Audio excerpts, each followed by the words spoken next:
Welcome to Beyond the Label, a raw, real-life look at living with disabilities, presented by Century Martial Arts, the world leader in martial arts since 1976. CenturyMartialArts.com for everything that is martial arts. Hello and welcome to Beyond the Label. I'm JD.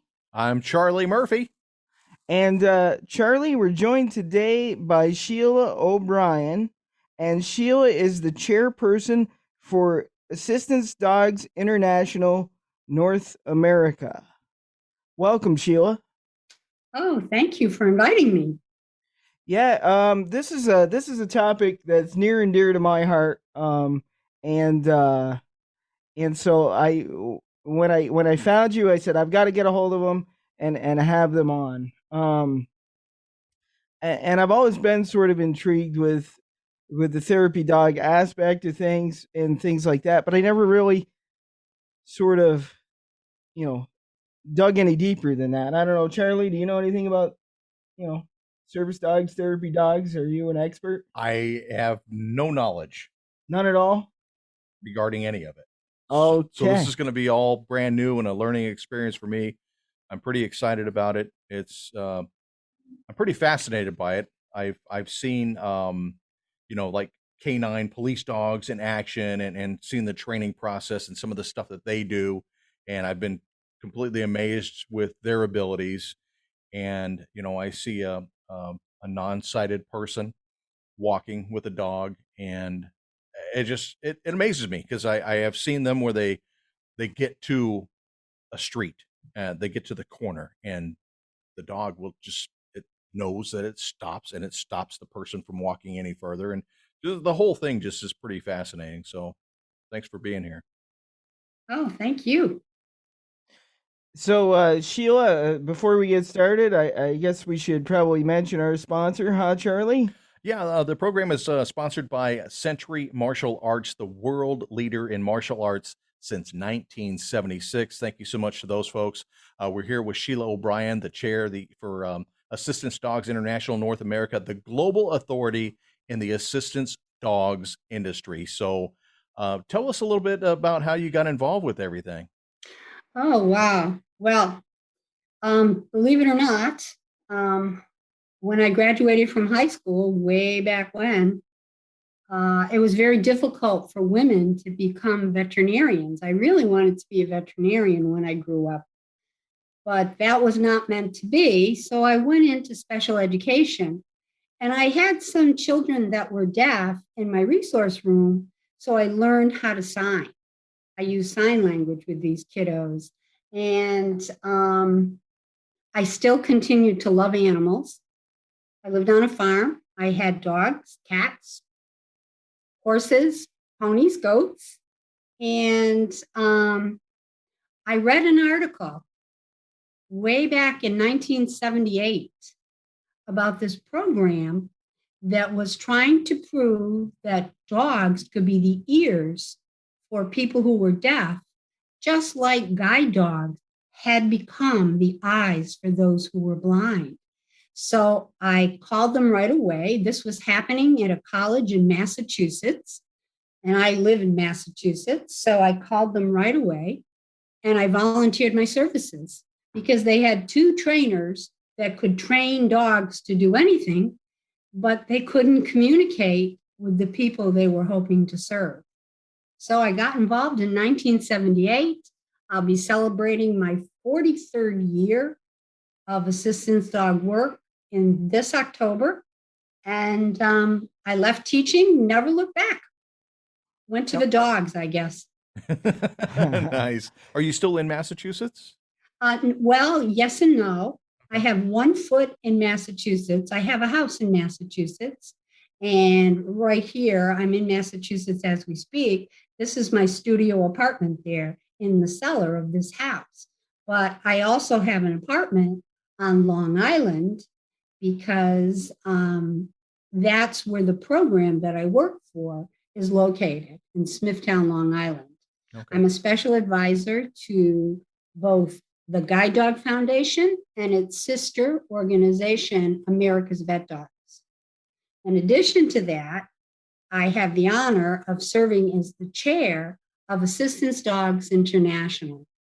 And that includes 79 accredited programs that train service dogs throughout the United States and Canada, and 20 programs that are candidate programs that are working towards accreditation.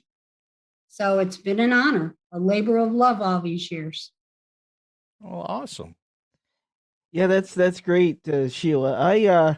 I guess I told you in the email when I introduced myself, but when I was 10, I had wanted a puppy, and my parents, they're pretty old fashioned, and they're like, all right, if you want this puppy, then you're gonna have to raise the money for the puppy. You're gonna have to have money for the food, the vet bills, etc., etc.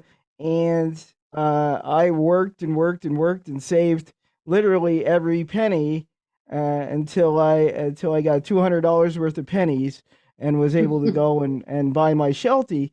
But from there, I'd watched Lassie like in reruns, right? And was just fascinated with what the dog could do. And so when it came time to name my dog, it was like, well, what's the name going to be? I was like, well, it's going to be Champ because I know, that he's going to be pretty smart and whatever. And so he was like super duper smart. We took him to obedience classes and he, they quickly advanced him up into the advanced classes. And so long story short, we ended up doing dog shows with him. And so I understand the dedication and all of that goes into training a dog, but I believe service dogs and therapy dogs. I mean, that's like major league next level kind of stuff. And so one of the questions that I always had was how do you choose a puppy from a litter and say, yeah, this one's going to be a service dog, because we know that it's kind of tough to tell at that stage, exactly what you're working with. So how is that determined? Well, it's difficult because puppies, have not fully matured when they're babies like that. And, there's a lot of human interaction that can guide this puppy towards service dog work. But there's also his DNA or her DNA. So it's difficult. You can't really choose. Sometimes things are obvious, like if you have a puppy that's really, really shy, for whatever reason, just his personality, it's probably not the right dog to become a service dog or a guide dog. If you have a puppy that's too energetic, that's, like attention deficit and too energetic, it's probably not the right job to have that puppy become a service dog, a hearing dog, or a guide dog. He might make a great drug dog. So they tell us, we don't choose them.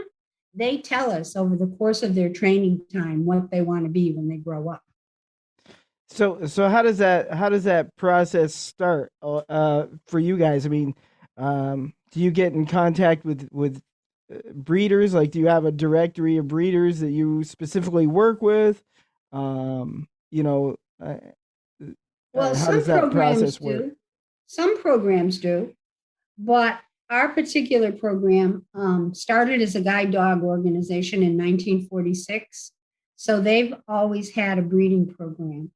And then in 2006, 2007, they expanded their program and actually developed a sister program, America's Vet Dogs, which trains service dogs for wounded veterans. So we've always had a breeding program, and we breed about 300 puppies a year. And the puppies go in different directions. Some of our puppies go to be service dogs. And what happens is at 8 weeks of age, if they're going to be a service dog, we ship them off to prisons where inmates raise them until they're 18 months of age. If we feel the puppy has more aptitude to be a guide dog, Then we place them in full-time foster homes. So it just depends. And along the way, they tell us what they want to be when they grow up. Now, have you come to find that certain breeds are better for certain things? Like you see a lot of the canines that I mentioned earlier, that a lot of those seem to be German Shepherds. I Mhm. don't know if German Shepherds make better cops and Golden Retrievers make better seeing eye dogs, or is there certain breeds that are more apt to fall into these roles? Yeah, as chair of the industry, I can get a lot of information from a lot of programs that do this. And really, probably the best service dog or guide dog is a Labrador Retriever. Also, some Golden Retrievers are very, very good, but a Lab is more gregarious than a Golden. Sometimes Goldens can be a little too laid back. Mhm. Okay. you know so I'd say a Lab, a Golden. Also, some programs such as our program, sometimes we do a mix of the two. We do a Lab, a Golden Lab, or a Lab Golden, and they have the highest success rate when all is said and done. So it's very interesting. Yeah, because I mean, you don't ever see a Chihuahua guide dog. It's just you. No, but you might see a Chihuahua hearing dog, because Oh. hearing dogs trained for people who are deaf tend to be high energy, very sound aware, Hmm. and they don't have to be large. Whereas a service dog, for the most part, has to Yeah. be large, because Sure. You want a if they're phenotype. helping with the physical traits, if they're keeping up with a wheelchair, if they're providing balance for someone who has limited mobility of their legs. If they're with an amputee who doesn't have an arm, they have to jump up on a counter. So they really do things. You need a little bit of size there Okay. for a service dog. Also, you need a little bit of size for a guide dog, because they're walking, they put in a lot of miles. They have Sure. to be a certain height So that you so can that the feel them on your person can leg or in your easily stance. handle it. Right. They do have handles on their harnesses, as you know, the guide dog handle, Mhm. U-shaped handle.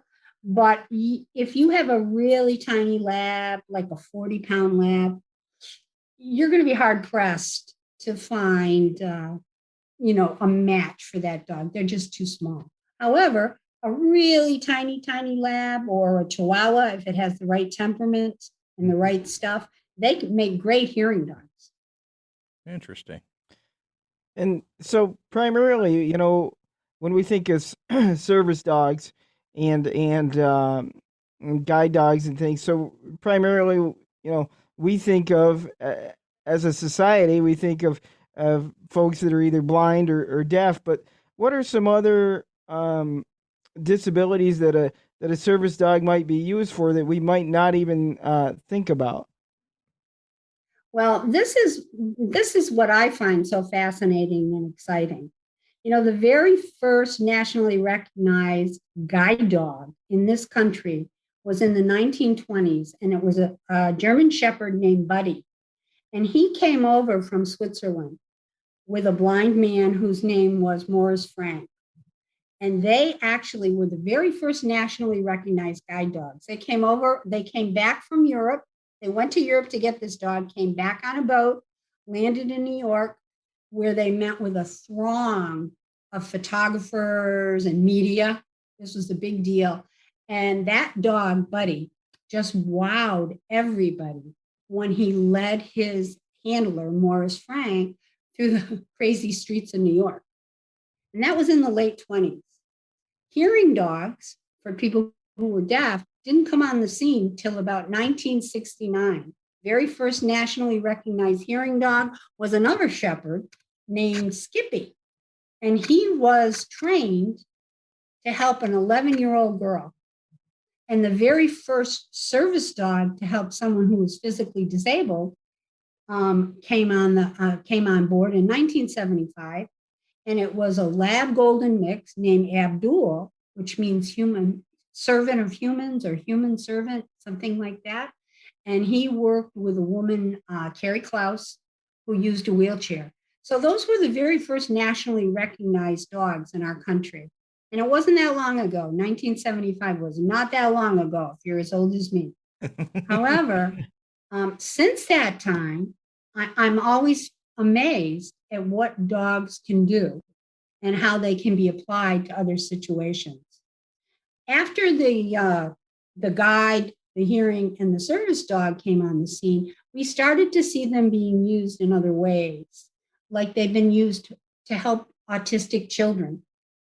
We have service dogs for autism, where if an autistic children is light gazing or having some anxious activities or repetitive activities, the dog can come over and nudge them. He'll take a cue from the child. He can also be led by the parent with the child holding onto a harness, so that if that child bolts, the dog goes into a downstay, the kid's hanging on, and it gives the mom and the dad time to not let the child, through his impulses, get harmed in any way. So there's a lot service dogs for autism can do as well. They also can put pressure on the children. You know, autistic children as a rule, all children as a rule actually, but more so with autistic children, they don't sleep well. They have a hard time sleeping. You get them a service dog who puts pressure on them, like a pressure blanket at night, they sleep through the night. So it's a gift. It's really a gift. So after that, and that first service dog for autism was introduced in Canada. I can't remember the name of the program. You'll have to excuse me for that, but it was introduced in probably the 80s. I'm not 100% sure on that, but after the others. Then a program in California started training dogs to detect high and low blood sugar, diabetic alert and alert dogs. And that is a scent discrimination skill. They can actually smell the, the high blood sugar or the low blood sugar, and they can alert their partner to this. They can be small too. Diabetic alert dogs do not have to be big. You know, a lot of them are shelter rescue, as are hearing dogs. A lot of hearing dogs are shelter rescues. Most of the service dogs, however, there are some shelter rescues, but some of the service dogs, most of the service dogs are labs.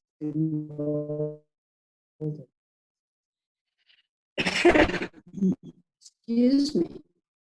Right. It's all right. Okay. They didn't stop there. Like if you have tachycardia, there are some dogs that can actually respond to that and let the person know that they're, if they don't realize it first, but they can actually alert to that. So that's another thing. And finally, and I'm very, very proud of this because I was deeply involved in this, when the young men and young women came home from Iraq and Afghanistan in about 2005, they were coming back with severe, severe wounds. Amputations, spinal cord injuries were up 27%, back injuries, traumatic brain injury. And so the industry, and again, I was working as a trainer at that time. Well, no, I was working running a program, but at that time, we were preparing for these 50,000 young people who were in their 20s at the time to come back and completely change the demographics of the disabled population in this country. And sure enough, they did. So we were only thinking of their physical wounds. We're thinking that they had no legs, no arms, they couldn't walk, they were using wheelchairs. We were only thinking about that. So we were training service dogs to help them with their physical disabilities. And I had the honor of placing the very first service dog with a young man from Iraq who was Afghanistan, who was a bilateral amputee. It was the very first time, and that was in 2006. So as we started placing more and more of these dogs and other programs started placing more of these dogs, the veterans were telling us that yes, these tasks to help with their physical disabilities was great, but they were actually using those tasks to mitigate their PTSD. Now, we as an industry weren't even thinking of anything like PTSD. Right. It wasn't even on our radar. But, I had one young man, and he had lost an arm, and he had nerve damage, he had traumatic injuries to his leg as well. So he had to use a crutch, and he had no arm. So we trained the dog to retrieve that crutch. And one of the tasks we trained the dog to do was to turn the light switches on, because he was an avid reader. And, he liked to read with the overhead light on in his bedroom at night. And he had to get up and get his crutch. And, he had to do it was difficult for him to get up and turn the light off. So we taught the dog to turn the light off. So this man was one of the early veterans to get a dog. I'd say he was probably in the first 5 veterans in the country to get a service dog. So he was doing a lot of speaking for my organization that I was with at that time, to let VFWs know and let people know. So he had a beautiful dog named Ruthie. I'll never forget this. And he was speaking before Westchester Dinner Theater. He was from Connecticut. My program was in Massachusetts at the time, and he was speaking in New York. But anyway, he gets up on stage, and I'm thinking he's going to talk about, oh my gosh, I don't like to, it's very difficult for me to get out of bed once I'm in bed, and she turns the light on for me. And was my mindset. But what happened was he gets up on stage and he says, I was a sniper in Iraq. And he said, and because of that, I cannot go into a dark room because my PTSD is so severe. And I send Ruthie, my service dog, in to turn that light switch on, and then I can go into the dark room. So a light bulb went off in my head, and I kept hearing these stories that the veterans told us. They told us. I had another young man who said, he had PTSD. He had other problems as well. But he said, one of the worst things is that I have a big Ben alarm clock. These were the days, right? A big Ben alarm clock. And I'm on medications for my other problems. So I need something really loud to wake me up. But this Big Ben alarm clock, when it goes off, he says, I'm jolted awake. And a lot of times it triggers flashbacks or my PTSD. He says, can you help me? And so we said, yes, we're going to train a dog to do hearing dog work for you to mitigate that PTSD. I want you to get a clock radio. Again, I'm dating myself. Clock radio. This is before cell phones were all over the place, believe me. We want you to get a clock radio, and we want you to put it on a very soothing, soft station, very calm and quiet. Dogs can hear, I think it's like something like 17 times better than humans. I mean, they can hear much better than we can. So that dog was trained to nudge him awake when the clock radio went on. So again, more and more stories like that. So we started the first PTSD program in 2007 and placed the first service dog for PTSD in 2008. And I really feel right now that is going to be the service dog of the future right now, going forward. Yeah. Because our waiting list is very, very long. And again, we work with guide dogs and hearing dogs and seizure response dogs. We work with many, many types of dogs, but we're finding PTSD is the most important to these, at least veterans. Now, my program works only with veterans, so I only have that perspective. So it might be different at other programs. I don't think so, though. But they feel, and one said to me, I asked him, I said, you know, your dog does so many things for you, but you only talked about your PTSD. And he said to me, I can handle my physical disabilities. They are what they are. But my PTSD is with me every minute of every day, and I can't handle it. So very interesting. So as an industry, I listened, and as an industry, we all listened. And so we created service dogs for PTSD. The very first standards for that particular service dog was ratified by Assistance Dog International on January 16th, 2018. To me, that's a day that will go down in infamy because it was very difficult for an industry that had always dealt with physical disabilities to make that leap. Sure. Yeah. Yeah. So, sorry Amazing. the story was so Fascinating. long, but Yeah. you asked for it. Yeah, no, That's great. It's fascinating information. We're here with Sheila O'Brien, the chair for Assistance Dogs International North America, the global authority in the assistant dog industry. And you're listening to Beyond the Label. Sheila, we got to step aside just for a moment and some words from our sponsor. And we are sponsored by Century Martial Arts, the world leader in martial arts since 1976. Back with Sheila here in just a moment. It's Beyond the Label.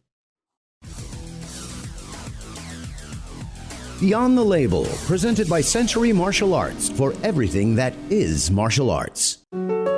It's no secret, every martial artist, no matter their age, dreams of becoming a legend. A legend. Having their name listed among the greats like Bruce Lee, Chuck Norris, and Jackie Chan. You can hide it or deny it, but you know it's true. Being a legend takes raw talent, dedication, big breaks, and an ability to survive a roller coaster called fame. But it also takes one more thing to go with it. The best gear and equipment in the world from the company that is martial arts, Century Martial Arts. They aren't just another martial arts supplier that's never set foot on a mat. They are martial artists, and that means they know their products and use what they sell. From uniforms and training gear to weapons and equipment, Century has it all for every martial arts style. Although you may never be listed among the greats, you can still shop like one at CenturyMartialArts.com and unleash your legend within. Century Martial Arts, the world leader in martial arts since 1976.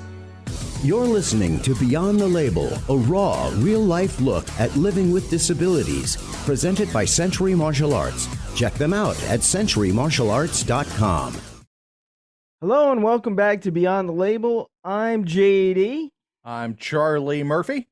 And we're joined by Shelia O'Brien tonight. She is the chair of Assistance Dogs International of North America. Thanks for being with us here, Sheila. We've learned so much so far, but we still have a lot of questions for you, so hopefully you have time to hang in here with us. Sure. Well, Sheila, I was kind of curious. Let's say I've suffered a recent injury or debilitating something, whether it be my eyesight, whether it be my hearing, etc. I'm thinking, okay, maybe I want to try this. Maybe I want to go with a service animal to see if they can help me. How does one get a hold of you, and what is the process exactly? How do I go about putting this in motion? Well, the best thing to do is really go on the website of Assistance Dog International. The website is www.assistancedogsinternational.org. You can do what's called a member search, and you can put certain filters in there. Like, first of all, you can search by region. And, you know, most of the people that are listening to this probably live in the United States, so they would search the North American region. And then they would filter it more, like, say I needed a diabetic alert dog. Okay.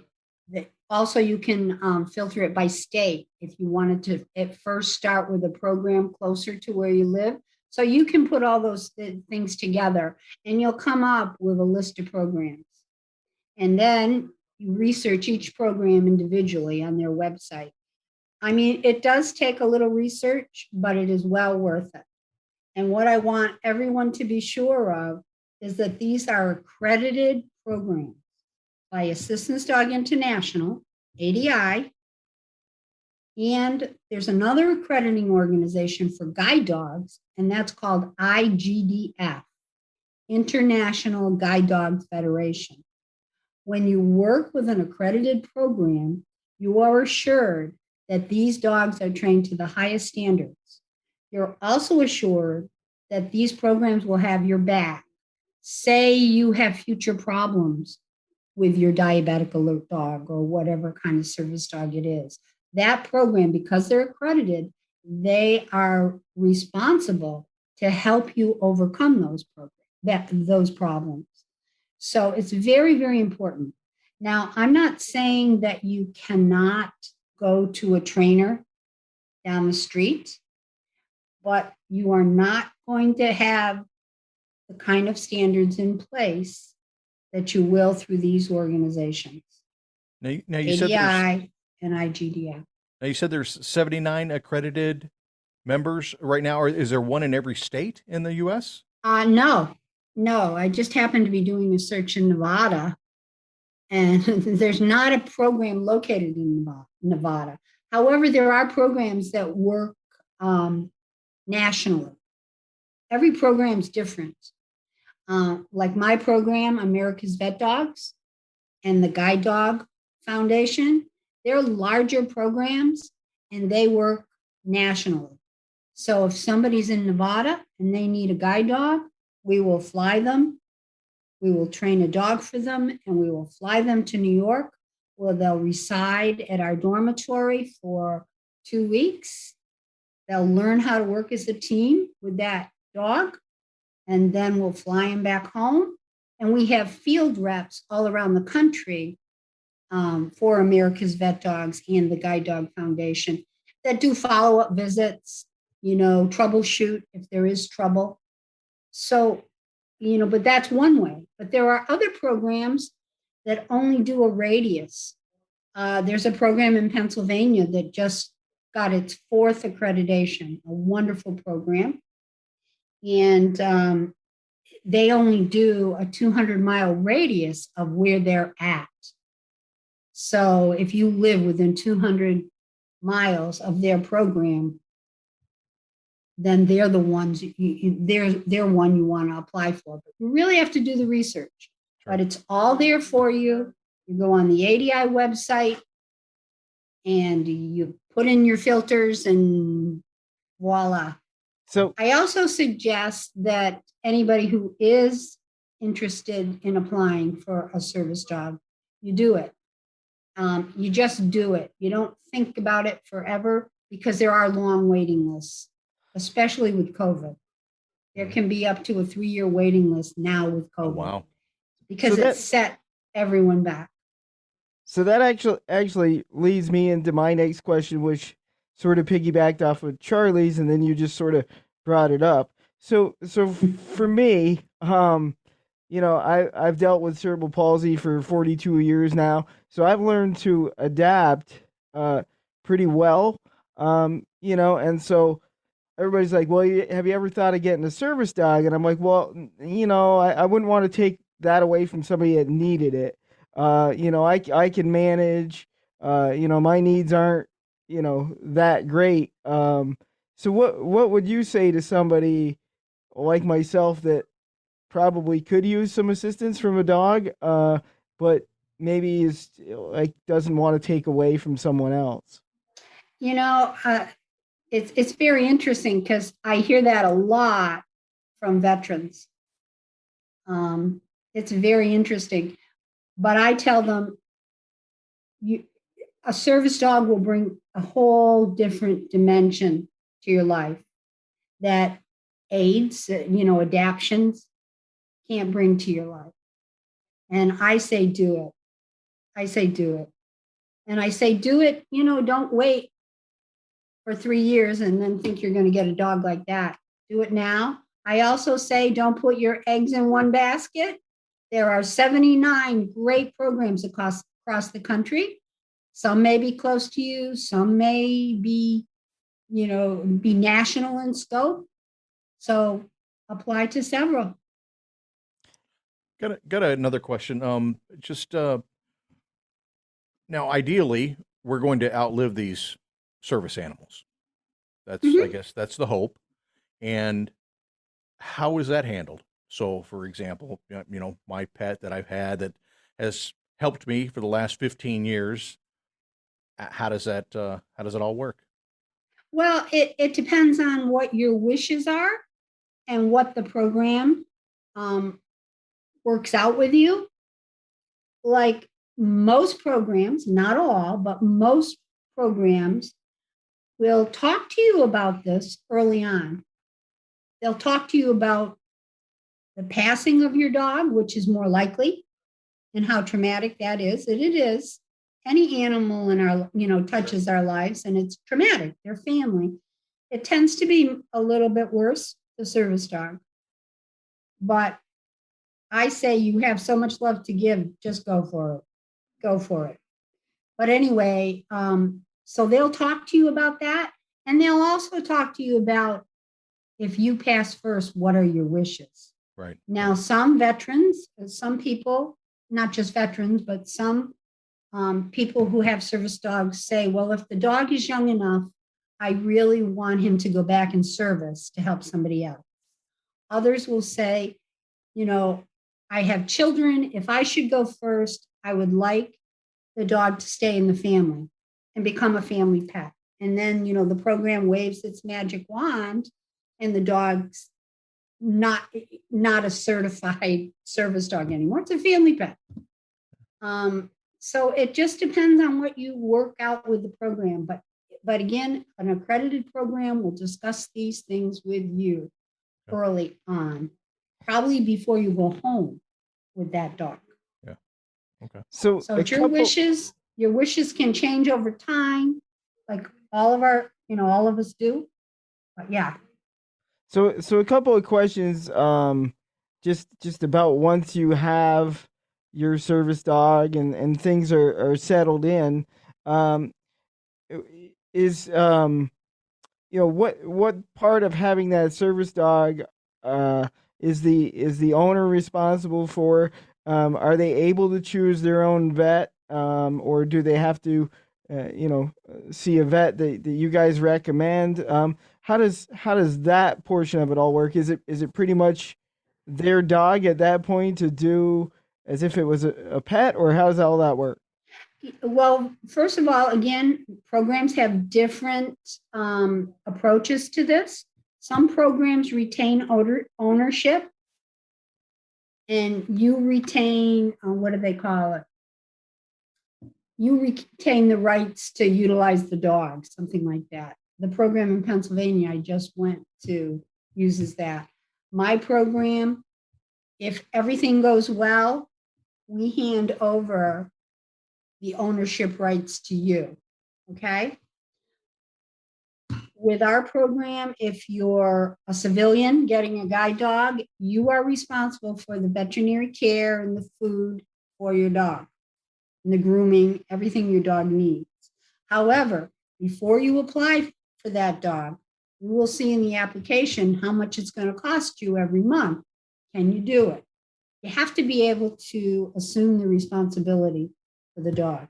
Now, veterans, it's a little bit different because the VA does have a veterinary health insurance benefit policy for veterans. Nice. Right now, it's just for veterans with mobility issues like physical, guide dogs, and hearing dogs. But we're in the process of working with the VA to extend that to service dogs for PTSD. And I think that will happen. And I'm hoping it happens sooner rather than later. Yeah. Yeah. So that's different. But yes, you can go to your vet. Even if a veteran does obtain these veterinary health insurance benefits, they can use this insurance card at their vet. Now, I'm not saying that programs don't have any responsibility. They train you and send you out the door and say, see ya. No. If you have an emergency and if you really can't afford the care the dog needs, the program will work something out with you. They'll either lend you the money to do it, They'll ask you to bring the dog back to our veterinarians. We have several wonderful valued veterinary partners. They give us discounts. I mean, the program will work things out with you. But yes, the dog becomes your responsibility, just like a pet dog. Perfect, perfect. Can you speak a little bit, because I know this has been a sticky situation over the past few years, and I think Charlie and I have talked about it off the air. There's a lot of folks with well, let's say kind of obscure service animals sometimes, and so then it kind of muddies the water and clouds the waters a little bit. But what what are some general rules and things like that that you're able to do with your service dog, and for people that are a little bit skeptical out there, like how do you tell the difference? Not that it's really any of your business as a as a just a patron, I guess. But how do you tell the difference between what's true and what's not? What's real and what's fake. That's right. It's not difficult to tell the difference because it's common sense differences. If you and I'm working right now with the airlines who really got themselves in quite a mess because they were allowing what they called emotional support animals to fly. Mm-hmm. So they were seeing ducks and turkeys and pigs, and it was a mess. And it was very hard for those with legitimate service dogs to fly, you know. They were also seeing dogs that really weren't trained for public access because they were emotional support. Emotional support dogs really live in the home. They do provide support for someone who needs an animal, but they were never ever meant to be out in public. They were never trained for that. And then you have other people that, because so many disabilities now are invisible, like your deafness, like diabetic alert dogs, like seizure response dogs, and PTSD dogs, many people started to fake it so they could get a free airline ride for their animal, their dog. So we worked with the airlines for 3 years, and this past January, the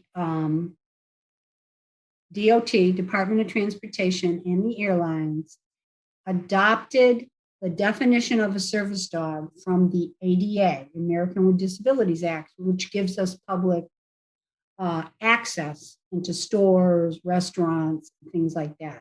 So they adopted it. And what it says in the American with Disabilities Act is by a service animal, we mean dog. So that means there are no service cats, no service tarantulas, no service pigs, no service animals are dogs, with a few smaller ponies, guide ponies, that I think there's 6 left in the world, and they're grandfathered in. So I guess, Charlie, I should stop working so hard on trying to train Bandit, right? Service cat's just not gonna cut it, huh, bud?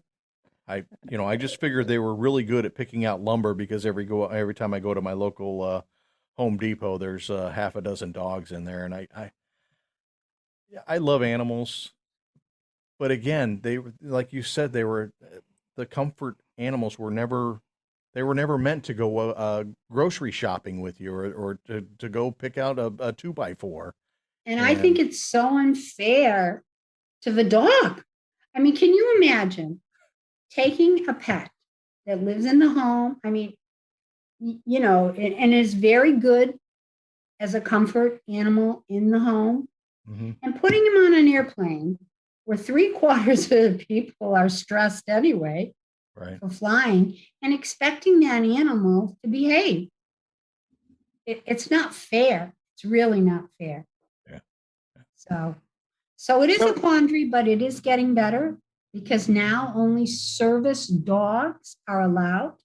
Also, the airline had categorized psychological service dogs, like service dogs for PTSD, in the same category as emotional support animals.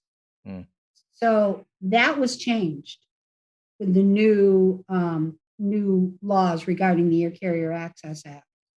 So now psychiatric service dogs are in the same category as guide dogs and hearing dogs and all those other service dogs. They're trained to task, they have public access.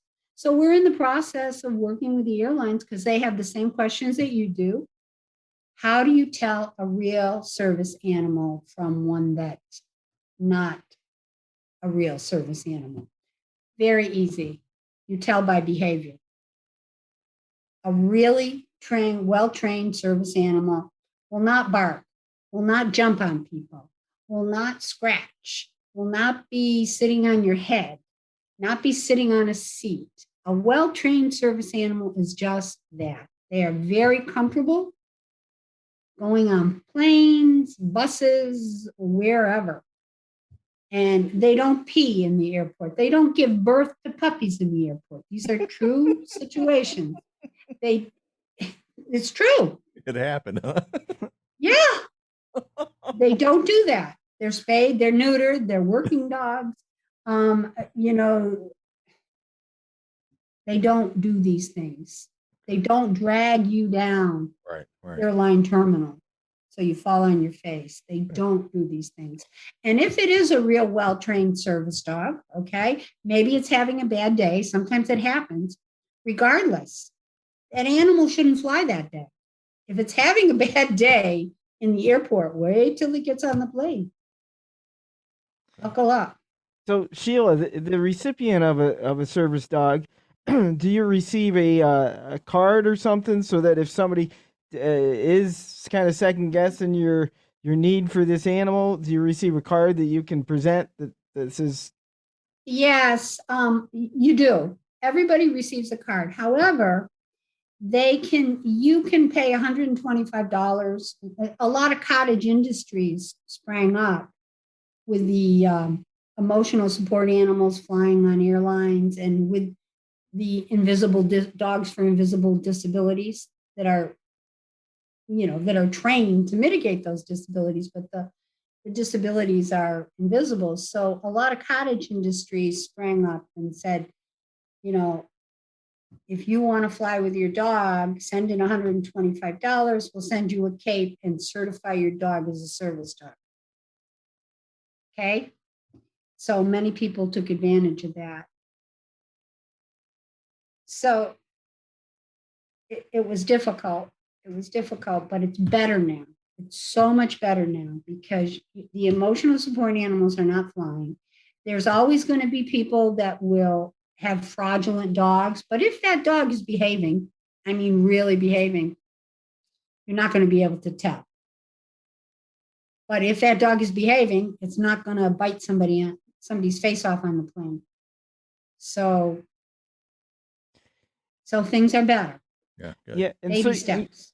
And so you spoke about flying primarily, but in terms of day to day, is a service dog allowed pretty much anywhere that the recipient needs to go?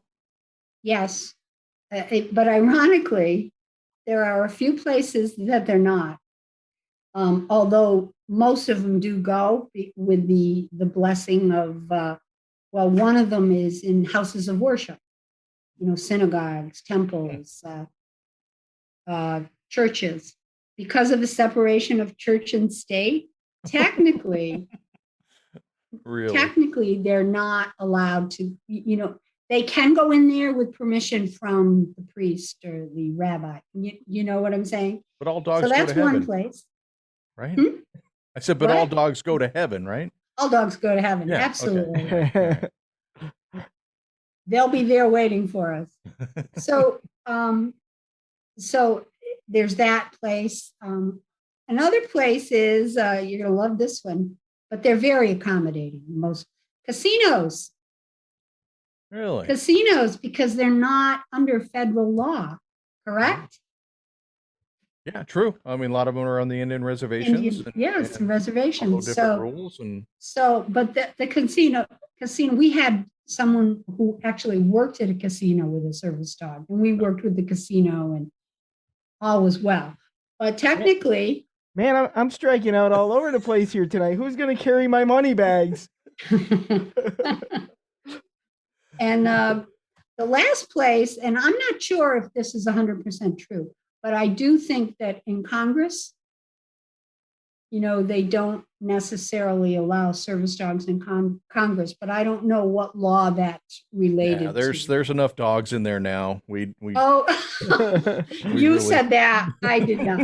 I don't know if those dogs are going to go to heaven, to tell you the truth. Oh, we are here with Sheila O'Brien, the chair for Assistance Dogs International North America, the global authority in the assistance dogs industry, and helping place animals with people is basically what we're trying to do, correct?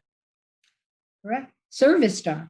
Service people. dogs with people that need a service dog. So Sheila, before we wrap up here in just a few minutes, one of the other questions that I think is important to let people know, and especially people with young children.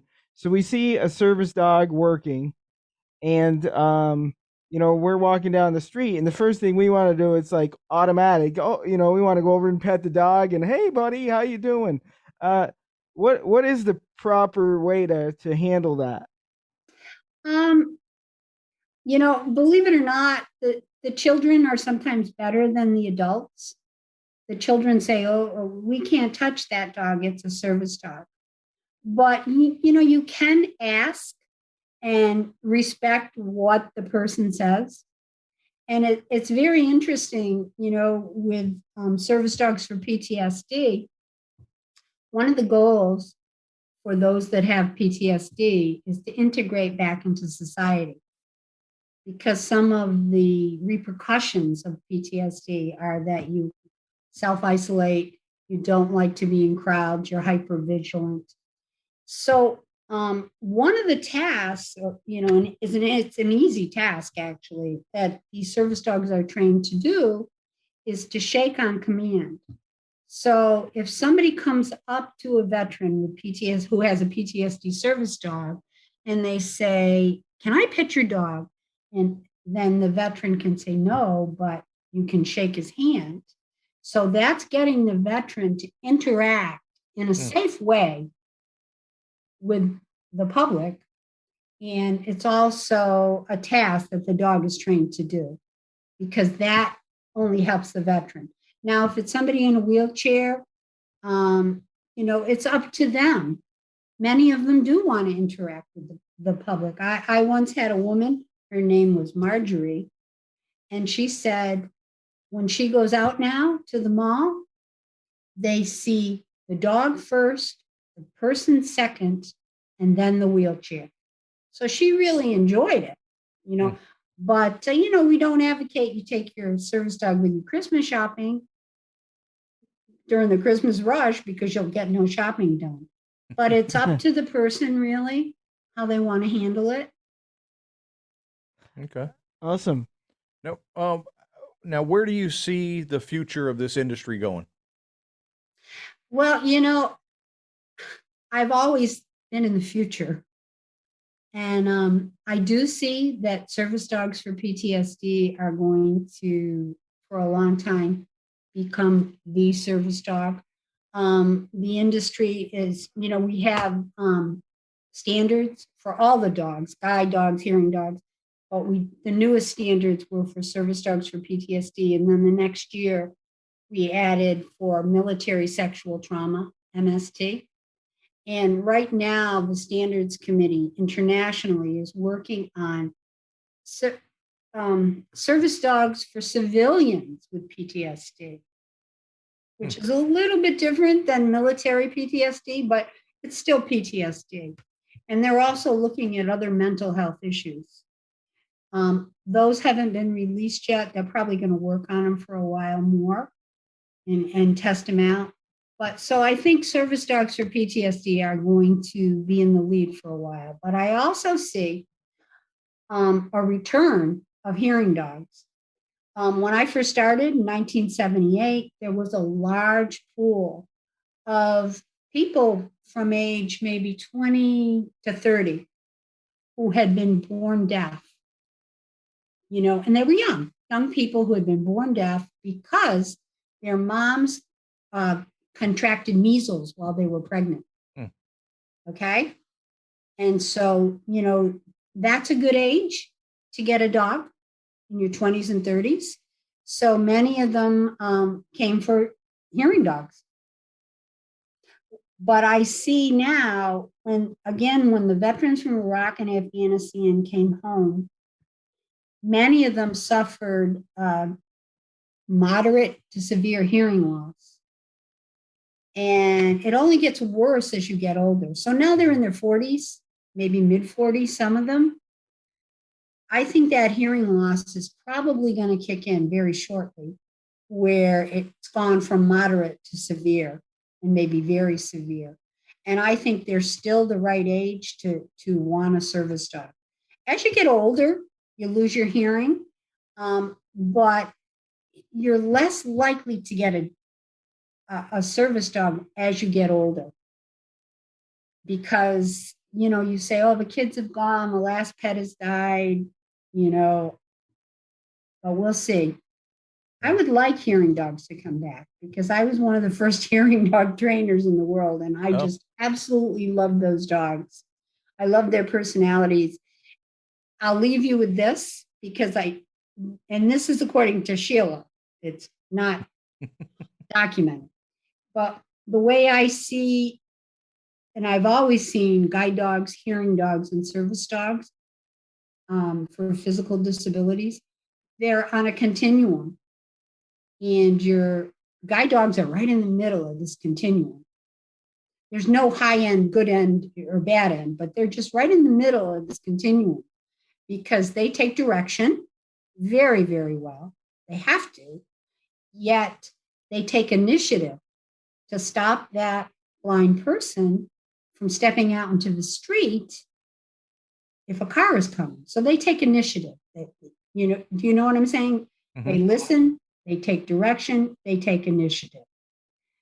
The service dogs are at this end of the continuum because they take direction, especially those with people who are very physically disabled.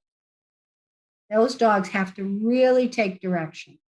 They really do what you ask them to do, but they don't take a lot of initiative.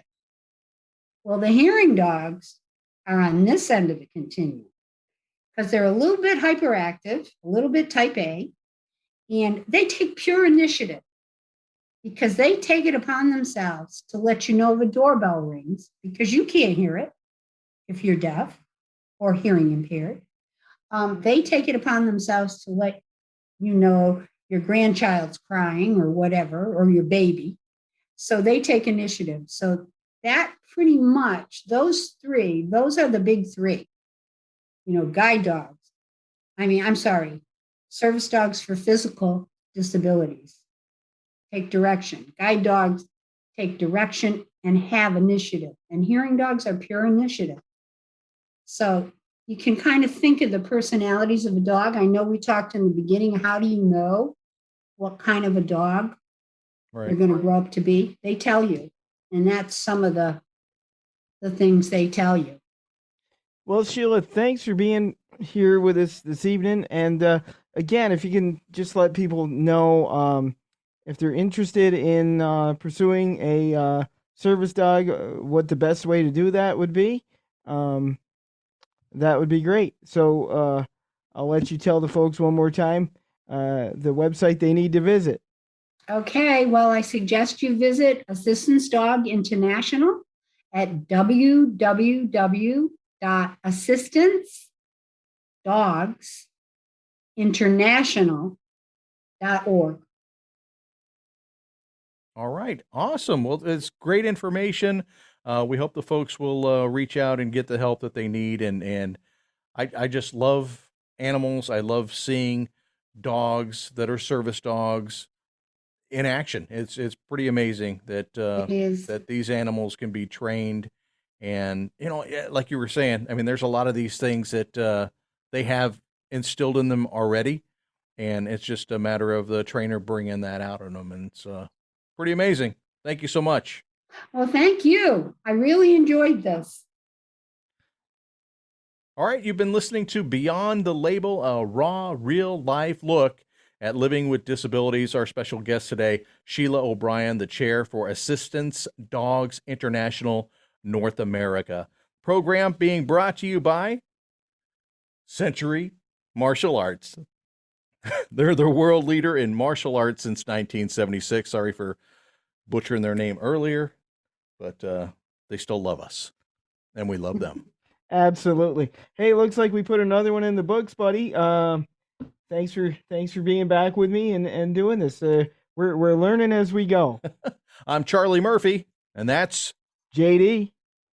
And it's Beyond the Label. Thanks for joining us. Thanks for listening to Beyond the Label. If you would like to be a guest on an upcoming episode, email contact@adaptivemartialarts.org. Beyond the Label is produced by JD Production and presented by Century Martial Arts, the world leader in martial arts since 1976. CenturyMartialArts.com for everything that is martial arts.